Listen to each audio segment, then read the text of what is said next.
بلوچستان کے علاقے ضلع وسطی محمد میں پانی کا بحران شدت اختیار کر گیا۔ وسطی محمد واٹر سپلائی اسکیم فیز 2 سے وسطی محمد کے درجنوں محلوں میں پانی نہ آنے کی باعث عوام سخت پریشان ہے۔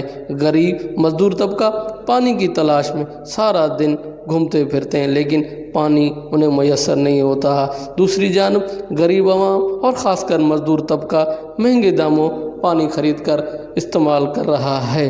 محکمہ پی ایچ کی جانب سے عوام کو دی جانے والی سہولت عوام کے لیے سر درد بن گئی، جبکہ محکمہ پی ایچ کی جانب سے واٹر سپلائی اسکیم فیز 2 میں کئی دنوں سے بجلی کے ٹرانسفارمر اور تالابوں میں پانی نہ ہونے کے باعث پانی کی سپلائی بند کر دی گئی ہے، جس سے وسطی محمد کی لاکھوں کی آبادی پانی کی بوند بوند کو ترس گئی ہے۔ وسطی محمد کے سیاسی سماجی شخصیات نے حکومت Balochistan, chief secretary Balochistan, secretary public health, commissioner Nasirabad, D سی وسطی محمد اور دیگر حکام بالا سے اپیل کرتے ہوئے کہا کہ فوری طور پر محکمہ پبلک ہیلتھ وسطی محمد کے خلاف محکمانہ کارروائی کر کے وسطی محمد کی عوام کو پانی کی سپلائی بحال کی جائے۔